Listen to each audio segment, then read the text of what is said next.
지금부터 내가 해주는 얘기 들어주겠니? 할렐루야. 2월 4일 목요일 새벽입니다. 446장 1절 2절 찬양하겠습니다. 주 음성에는 참 기쁨 없도다. 날 사랑하신 주 늘 계시옵소서. 기쁘고 기쁘도다. 항상 기쁘도다. 나 주께 왔사오니 복 주옵소서. 나 주께 왔으니 복 주시옵소서. 주 함께 계시면 큰 시험이기네. 기쁘고 기쁘도다. 항상 기쁘도다. 나 주께 왔사오니 복 주옵소서. 오늘 하나님께서 주신 은혜의 말씀은 신약성경 누가복음 11장 14절에서 26절 말씀이 되겠습니다.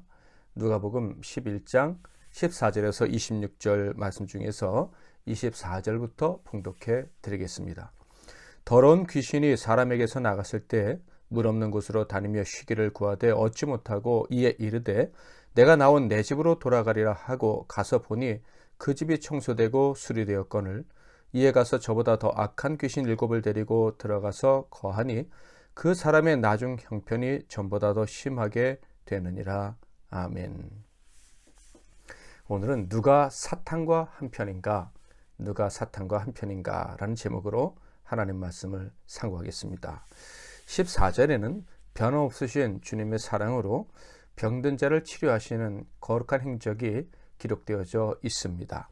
예수께서 한 말 못하게 하는 귀신을 쫓아내시니 귀신이 나가매 말 못하는 사람이 말하는지라 무리들이 놀랍게 여겼으나, 말 못하는 한 사람을 주님이 치료하셨다라는 내용이죠. 주님께 치료받은 사람은 귀신 때문에 말을 못하는 사람이었습니다. 자, 그를 주님이 치료하셨을 때 놀라운 일이 벌어졌을 때 사람들이 놀랐습니다. 그런데 그 놀랐다는 말의 끝에 약간 좀 뉘앙스가 이상한 말이 있어요. 놀랍게 여겼으나, 이 말은 놀랐으나 그러나 이런 뜻 아닙니까?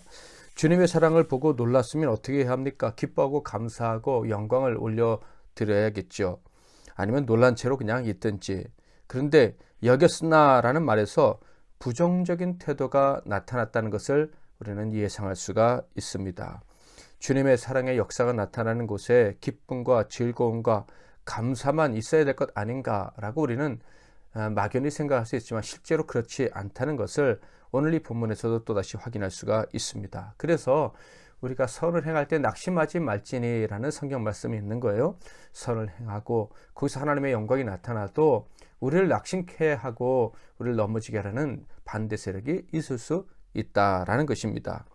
주님의 사랑의 수고에 대한 부정적 반응이 있을 것이라는 우리의 예상은 틀리지 않았습니다. 15절 16절 그 중에 더러는 말하기를 그가 귀신의 왕 바알세불을 힘입어 귀신을 쫓아낸다 하고, 또 더러는 예수를 시험하여 하늘로부터 오는 표적을 구하니. 두 가지의 부정적인 반응이 나타났다는 것을 알 수가 있죠. 첫째는 귀신을 쫓아냈으나 예수가 귀신의 왕 바알세불에 빙의해서, 그러니까 귀신이 씌어서 고쳤다, 이런 말도 안 되는 억지 거짓을 말했습니다. 둘째는 대단한 능력을 행했지만 이 귀신의 쫄개라는 거, 마귀의 힘을 빌어서 고친 것이 아니라는 것을 증명하려면 또 다른 표적을 보여주어야 될 것이다 라는 말이었죠.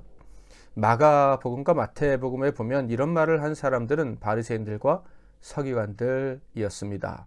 그들은 기적을 보았으니 부정을 할 수는 없었어요. 분명한 것은 그들이 할 수 없는 일을 예수님이 하셨다 하는 것이죠. 그러므로 그 순간 그들에게 필요한 것은 무엇이었느냐 하면 자신들이 예수처럼 할 수 없다는 그 무능함을 감추고, 그리고 자신들이 이미 얻고 있는 명망에 손해가 되지 않기 위해서 사람들 앞에서 위신을 세우는 것이었어요. 자신의 위신을 세우려면 예수를 깎아내리는 것밖에 없겠죠. 그래서 예수가 귀신의 힘을 빌어서 그 사람을 고쳤다라는 거짓말을 만들어낸 것입니다. 그러니까 이 사람들은 예수님이 어떤 분이신가, 또 치료받은 사람은 얼마나 큰 은혜를 입었는가, 앞으로 얼마나 행복하게 살 수 있을까, 이런 것에는 전혀 관심이 없는 사람들이었다. 그들의 관심은 오직 자기 자신들 밖에 없었다라는 것을 알 수가 있어요. 명망 얻고 인정받고 자존심이 세워지는 그것이 그들이 하나님의 일을 하는 사람들 앞에서 또 종교적인 행위를 하는 모든 것의 최종적인 목적이었다라는 거죠.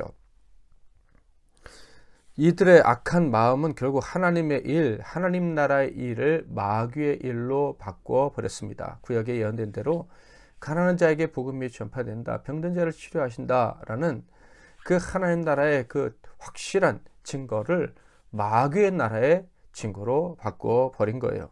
자, 그렇다면 진짜 마귀 바알세불과 사탄과 한편인 사람은 누구입니까? 귀신 들린 사람, 바알세불을 힘입어 일을 하는 사람이 누굽니까? 성경도 가장 많이 알고 하나님의 일을 위해, 교회의 일을 위해서 가장 앞장서서 일한다고 하는 그들 바리새인들과 서기관들이 아니겠습니까? 하나님의 일, 교회 일에 앞장섰다고 하면서도 자기만을 생각하는 사람이 있을 수 있겠죠. 진정한 헌신은 없으면서도 인정만 받으려고 하는 아나니아와 삽비라 같은 사람이 있습니다. 심지어 교회 안에서 누가 헌신하면 그것을 싫어하고 시기하고 자기가 하지 못하니까 그 사람을 헐뜯는 그런 사람들도 있어요. 어쩌면 그들은 가장 강력한 마귀의 종일 수 있을 것입니다. 가장 강한 귀신에 사로잡힌 것이죠. 말을 못하거나 접시물에 꼬꾸라지거나 이런 일은 하지 않겠지만은, 그러나 진정 마귀의 손아귀에서 벗어날 수 없는 사람이 바로 이런 사람들인 거예요. 그러므로 주의 일에 열심히 있는 성도라면 자신의 약함을 감추고 남들 위해 자기가 높아지려 하는 마음을 뿌리부터 뽑아 버려야 할 것입니다. 다른 사람을 깎아내면서 자기를 높이려 한다는 것 자체가 마귀가 좋아하는 일이라는 것을 한순간도 잊지 말아야 할 것입니다. 주님은 바리새인들과 서기관들의 악함을 밝히 보실 수 있으셨죠. 그래서 이렇게 말씀을 하셨습니다. 17절 18절 예수께서 그들의 생각을 아시고 이르시되 스스로 분쟁하는 나라마다 황폐하여지며 스스로 분쟁하는 집은 무너지느니라. 너희 말이 내가 바알세불을 힘입어 귀신을 쫓아낸다 하니 만일 사탄이 스스로 분쟁하면 그의 나라가 어떻게 서겠느냐. 먼저 하신 말씀은 나는 마귀의 힘을 빌어서 이 사람을 고친 것이 아니다라는 분명한 선언이었습니다. 사탄이 귀신을 쫓아낸다면 곧 자중질환이 일어났다는 뜻인데, 그런 일이 일어났다면 사탄의 나라가 여태껏 버틸 수 있었겠느냐? 만약에 그랬다면 사탄의 나라는 망했을 것이다. 그러므로 나는 사탄의 힘을 빌어서 이 자를 고친 것이 아니라 하나님의 능력으로 고친 것이다 라는 말씀을 하신 것이죠. 그리고 이어서 이런 말씀도 하셨어요. 내가 바알세불을 힘입어 귀신을 쫓아내면 너희 아들들은 누구를 힘입어 쫓아내느냐? 그러므로 그들이 너희 재판관이 되리라. 당시에 귀신을 쫓아내는 일은 흔히 있었던 일이었던 것 같습니다. 예수님과 질적으로 차이는 있겠지만 그래도 귀신을 몰아내고 사람을 구원하는 일이 좀 있었던 것 같아요. 귀신을 쫓아내는 일을 하는 사람들 중에는 너희 아들들, 즉 바리새인들과 서기관들을 추종하는 사람들도 있었던 것 같습니다. 자, 그렇다면 바리새인들과 서기관들의 말대로라면 그들을 추종하는 자들 역시도 다 사탄에 사로잡힌 자들이 아니겠습니까? 그러면 사탄의 추종자들과 바리새인들이 또 서기관들이 한 편이 되는 것입니다. 그러니 바리새인과 서기관들도 사탄과 한 편인 것이죠. 아마 예수님의 이 말씀에 그들은 아무 말도 하지 못하고 입을 떡 벌리고 도대체 이게 무슨 말인가 하면서 정신이 혼미해졌을 것 같습니다. 그런데 주님의 말씀은 여기서 끝나지 않았죠. 20절 그러나 내가 만일 하나님의 손을 힘입어 귀신을 쫓아낸다면 하나님의 나라가 이미 너희에게 임하였느니라. 만약 내가 하나님의 능력으로 귀신을 쫓아낸 것이 맞다면 여기 하나님 나라가 임한 것이다 라는 말씀을 하신 거예요. 이 말씀은 무슨 뜻입니까? 너희가 나를 거절한다면 하나님 나라를 거절한 것이다. 하나님 나라를 거절했다면 너희들은 사탄의 나라를 환영하고 맞이한 것이다 라는 저주의 말씀이기도 한 거예요. 주님의 말씀은 천국을 보고도 믿을 수 없는 사람, 들어갈 수 없는 사람이 있다라는 말씀이죠. 울며 이를 가는 그 천국문 앞에서 그렇게 비참한 지경으로 떨어지는 사람들이 있는데 바로 그들이 너희들이다 라는 말씀을 하신 거예요. 예수님의 오심으로 마귀와 그 세력들이 패배하고 있습니다. 도망가고 물러나고 있습니다. 이런 일은 제자들은 물론 많은 유대인들이 계속해서 목격해 오고 있던 바입니다. 예수님이 가시는 곳마다, 예수님이 파송하신 사람들이 있는 곳마다 이런 일들이 벌어진 거예요. 이 모든 사실을 경험한 자들은 더 이상 마귀를 두려워할 필요가 없다는 것을 이제 알아가기 시작했죠. 주님과 함께라면, 그 나라의 백성이라면 마귀는 아무것도 아니다. 마귀는 우리와 상관이 없다. 물론 우리를 귀찮게 하고 우리를 힘들게 하려고 애를 쓸 수는 있겠지만은 우리와 함께 하시는 주님을 이길 수 없다. 하나님의 나라를 상속받은 자, 하나님의 보호를 받은 하나님 나라 백성들은 건드릴 수 없다라는 것을 알고 있었을 거예요. 심지어 20절, 21절에 보면 마귀에게 지지 않을 뿐만 아니라 마귀의 것을 다 빼앗고 상속물로 받게 된다라는 말씀까지 예수님이 하십니다. 강한 자가 무장을 하고 자기 집을 지킬 때에는 그 소유가 안전하되 더 강한 자가 와서 그를 굴복시킬 때에는 그가 믿던 무장을 빼앗고 그의 재물을 나눕니다. 하나님의 나라가 임했으면 마귀의 나라는 망하게 되는 것이고 마귀가 차지하고 있는 것들은 다 빼앗겨서 하나님 나라 백성들에게 주게 될 것이다 라는 말씀인 거예요. 천국 백성인 저와 여러분은요, 이 땅에서 어려움을 견딜 이유가 있습니다. 한 나라 삼성의 회장의 유산을 상속받으려면 고초를 겪기도 하는 것 같아요. 그런데 하나님 나라 유산을 상속받기 위해서 우리가 당하는 고초, 이거는 아무것도 아닙니다. 우리는 하나님 나라의 엄청난 유산을 상속받고 즐거워하게 될 것입니다. 그런데 이 땅에서도 받을 수가 있어요. 마귀 것들을 빼앗아서 그것을 우리 것으로 삼을 수 있다. 이것이 주님의 약속의 말씀입니다. 그러므로 여러분 걱정하지 마세요. 마귀가 여러분의 것을 빼앗아 가려고 해도 결국 그들의 것이 빼앗겨지고 그들의 것이 우리에게 오게 될 것입니다. 그런데 이렇게 천국으로 초청이 이어지는 중에도 지옥의 초대장을 기꺼이 받는 자들이 있다라는 것이 주님의 말씀입니다. 23절부터 26절을 볼까요? 나와 함께 하지 아니하는 자는 나를 반대하는 자요, 나와 함께 모으지 아니하는 자는 해치는 자니라. 더러운 귀신이 사람에게서 나갔을 때에 물 없는 곳으로 다니며 쉬기를 구하되 얻지 못하고 이에 이르되 내가 나온 내 집으로 돌아가리라 하고 가서 보니 그 집이 청소되고 수리되었거늘 이에 가서 저보다 더 악한 귀신 7을 데리고 들어가서 거하니 그 사람의 나중 형편이 전보다 더 심하게 되느니라. 7 귀신이 들어갔다가 나갔는데 나중에 돌아보니까 청소되어서 한 마리가 나갔다가 이제는 7마리 귀신이나 데리고 들어와서 전보다 더 형편이 나쁘졌다라는 이 비유의 말씀입니다. 하나님의 나라를 거절하는 자들이 있다라는 말씀인 거예요. 심지어 하나님 나라를 바란다고 하면서도 나는 그래서 깨끗하다라고 하면서도 실제로는 사탄의 나라를 더 좋아하는 사람들이 있다. 그래서 지금은 괜찮은 것 같아도 나중엔 정말 비참해질 사람들이 있다라는 말씀입니다. 누구를 향한 말씀이겠습니까? 먼저는 이 바리새인들과 서기관들에게 하신 말씀이겠죠. 또 오늘날 우리에게 적용해 보자면 하나님의 일, 교회 일을 한다고 열심을 내고 있지만 실제로는 자신을 위해서만 일하는 사람들을 향해서 하신 말씀이기도 합니다. 그들은 차라리 나지 않았었더라면 좋았을 뻔한 사람들이죠. 가룟 유다처럼 말입니다.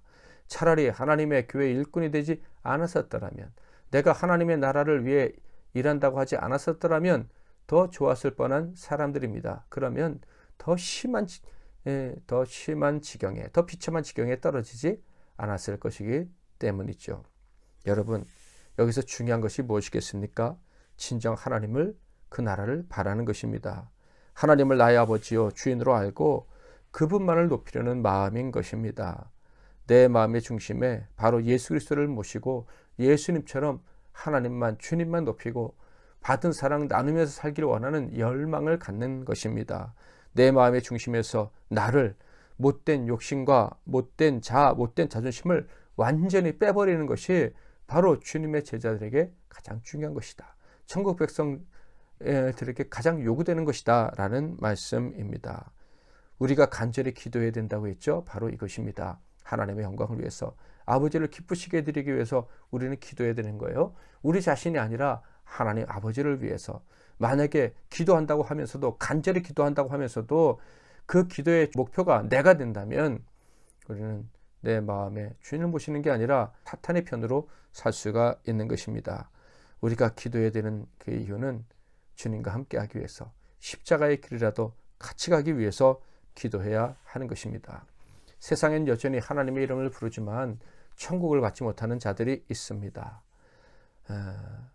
하나님의 일을 한다고 하면서도 천국을, 하나님을, 주님을 배척하는 자들이 있다는 거예요.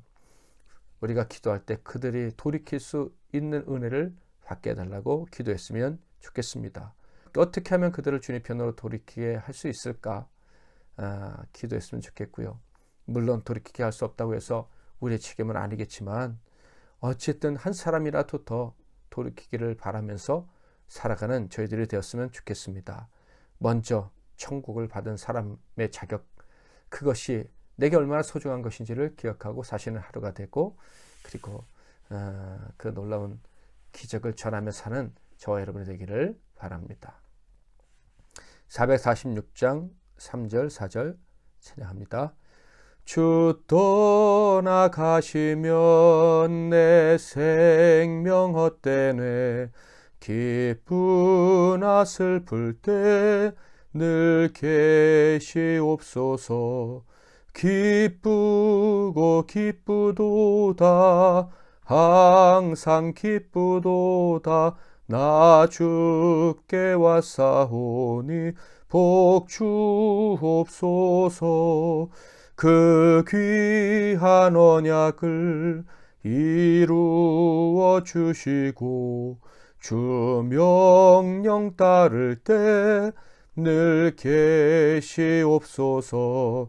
기쁘고 기쁘도다 항상 기쁘도다 나 주께 왔사오니 복 주옵소서. 아멘.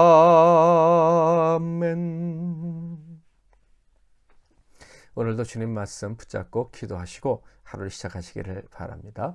제가 먼저 잠깐 기도하고 여러분도 각자 기도하시고 하루를 시작하시기를 바랍니다. 살아계신 하나님 아버지, 자격 없는 저희들을 불러주셔서 주님의 은혜를 알고 하나님 편에 서서 살아갈 수 있도록 허락해 주시니 감사합니다.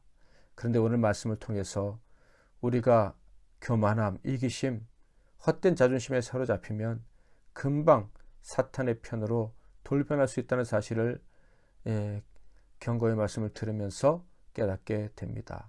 하나님, 우리를 깨워주시고 늘 겸비하게 하셔서 예수님처럼 언제나 하나님 편에 서서 살아가는 자 되게 하시고, 심지어 선을 행할 때 대적들을 만나고 오해를 받는다 할지라도 하나님 편에 서서 꿈쩍하지 않는 저희들 되게 하옵소서.